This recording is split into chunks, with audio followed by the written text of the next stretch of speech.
Hi മക്കൾസ്, അറക്കലാണ്. ഇവിടെ നമ്മൾ text ബുക്കിലുള്ള ഒരു കുട്ടിയുടെ ഒരു പിക്ചറാണ്. ആ കുട്ടിക്ക് ഒരു ഡൗട്ട്, ഒരു പെൺകുട്ടിക്ക് ഒരു ഡൗട്ട്, ഒരു പാവപ്പെട്ട കുട്ടി അല്ലേ. നോക്കാം എന്താ ഡൗട്ട് എന്ന് ചോദിച്ചാൽ, how does the features get nutrients and how is waste removed from it's body. അതായത് ഗർഭസ്ഥ ശിശുവിന് ഫീച്ചേഴ്സിന് എങ്ങനെയാണ് ന്യൂട്രിയൻസ് അല്ലെങ്കിൽ പോഷകങ്ങൾ ലഭിക്കുന്നത്, മാത്രമല്ല ആ കുട്ടിയുടെ ബോഡിയിൽ നിന്ന് എങ്ങനെയാണ് വേസ്റ്റ് പുറത്തേക്ക് ഒഴിവാക്കുന്നത്. ശരിയാണല്ലോ, നല്ലൊരു ഡൗട്ടാണ്. ഇപ്പോൾ ഫോർ എക്സാമ്പിൾ, അറക്കലിൻ്റെ പെൺകുട്ടി, അറക്കലിൻ്റെ വൈഫ് പ്രഗ്നൻ്റ് ആയെന്ന് വിചാരിക്കും. ഞാൻ പറഞ്ഞില്ല അറക്കലിൻ്റെ പെണ്ണില്ല, പക്ഷേ ഇനി ഇൻ കേസ് ഭാവിയിൽ ഉണ്ടാവട്ടെ. ഓക്കെ, അപ്പോൾ അറക്കലിൻ്റെ വൈഫ് പ്രഗ്നൻ്റ് ആയി. അപ്പോൾ സ്വാഭാവികമായിട്ടും അതിൻ്റെ ഉള്ളിലൊരു കുട്ടി ഉണ്ടാവുമല്ലോ. ആ കുട്ടിക്ക് എങ്ങനെയാണ് ന്യൂട്രിയൻസ് കിട്ടുന്നത്?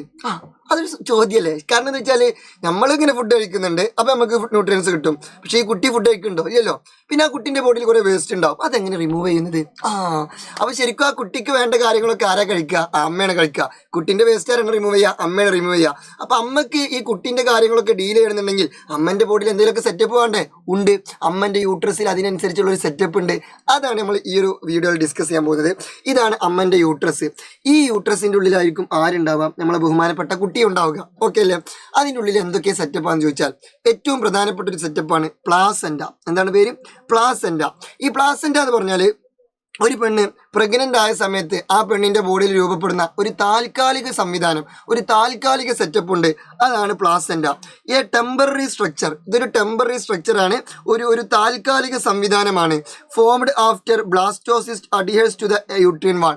ബ്ലാസ്റ്റോസിസ്റ്റ് ഗർഭാശയത്തിൽ പറ്റിപ്പിടിച്ചതിന് ശേഷമാണ് ഇത് രൂപപ്പെടുക. എന്ന് വെച്ചാൽ ഒരു പെണ്ണ് പ്രഗ്നൻ്റ് ആയതിന് ശേഷമാണ് എന്ത് ചെയ്യുക? ഈ ഒരു പ്ലാസെന്റ ആ പെൺകുട്ടിയുടെ ബോഡിയിൽ രൂപപ്പെടുക.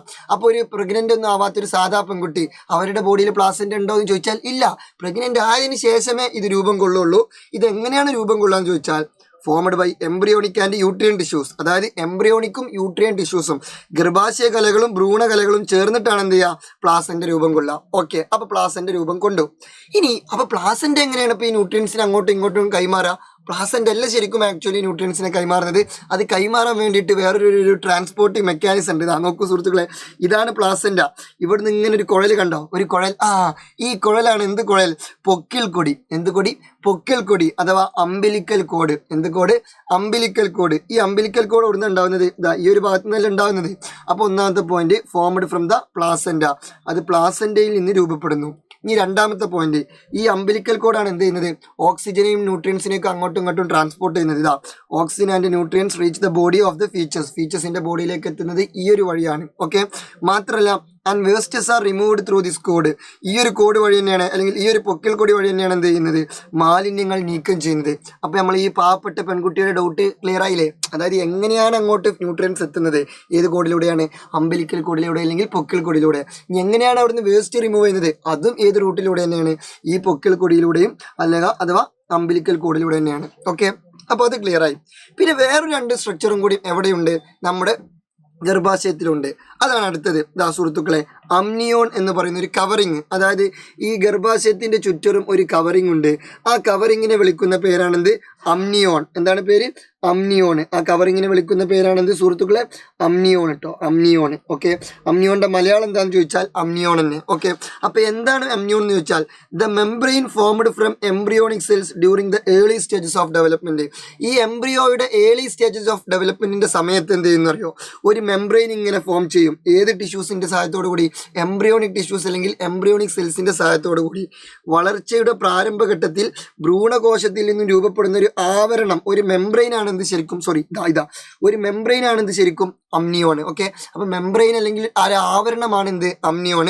ആ ആവരണത്തിൻ്റെ ഉള്ളിലാണ് ആരുണ്ടാവുക? നമ്മളെ ഈ കുട്ടി ഉണ്ടാവുക. ഓക്കെ, ഇനി ഞാൻ നേരത്തെ പറഞ്ഞല്ലോ ഇവിടെ ഒരു ആവരണമുണ്ട്, മെംബ്രെയിൻ ഉണ്ട്. അതാണെന്ത്? അമ്നിയോൺ. അതിൻ്റെ ഉള്ളിൽ കുട്ടിയുണ്ട്. എന്നാൽ ആക്ച്വലി ഈ അമ്നിയോണിൻ്റെ ഉള്ളിൽ കുട്ടി മാത്രമല്ല, വേറൊരു സാധനം കൂടി ഉണ്ട്. അതായത് നോക്കൂ സുഹൃത്തുക്കളെ, ഇതാണ് അമ്നിയോൺ, ഈ ഒരു കവറിങ് അല്ലെങ്കിൽ മെംബ്രെയിൻ. അപ്പോൾ ആ കവറിങ്ങിൻ്റെ ഉള്ളിൽ, ആ മെംബ്രെയിൻ്റെ ഉള്ളിൽ ഒരു ഫ്ലൂയിഡും ഉണ്ട്. എന്തുണ്ട്? ഒരു ഫ്ലൂയിഡ്, ഒരു ദ്രാവകം, ഒരു ദ്രവമുണ്ട്. ആ ദ്രാവകത്തിൻ്റെ ഉള്ളിലാണ് ആരുള്ളത്? ഈ കുട്ടിയുള്ളത്. അതായത് കുട്ടി ഒരു വെള്ളത്തിൻ്റെ ഉള്ളിലാണ്. ആ വെള്ളത്തിനെ വിളിക്കുന്ന പേരാണ് അമ്നിയോട്ടിക് ഫ്ലൂയിഡ് അഥവാ അമ്നിയോട്ടിക് ദ്രവം. ഈ അമ്നിയോട്ടിക് ഫ്ലൂയിഡ് അല്ലെങ്കിൽ അമ്നിയോട്ടിക് ദ്രവം എവിടെയുള്ളത്? Found within the membrane. ആ മെംബ്രെയിൻ്റെ ഉള്ളിൽ. ഏത് മെംബ്രെയിൻ? Called amnion. അമ്നിയോൺ എന്ന ആവരണത്തിനുള്ളിലാണ് ഏത് ദ്രവം കാണപ്പെടുന്നത്? ഈ അമ്നിയോട്ടിക് ദ്രവം അല്ലെങ്കിൽ അമ്നിയോട്ടിക് ഫ്ലൂയിഡ് കാണപ്പെടുന്നത്.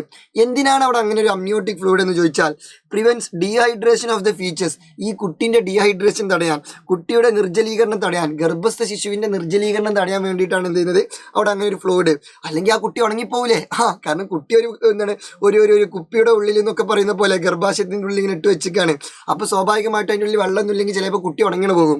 അപ്പോൾ ഡീഹൈഡ്രേഷൻ ഒഴിവാക്കാൻ വേണ്ടിയിട്ട് മാത്രമല്ല protect its from external shock, ബാഹ്യക്ഷതങ്ങളിൽ നിന്നും സംരക്ഷിക്കാൻ, അതായത് പുറത്തത്തെ എന്തെങ്കിലുമൊക്കെ പ്രശ്നത്തിൽ നിന്ന് സംരക്ഷിക്കാൻ.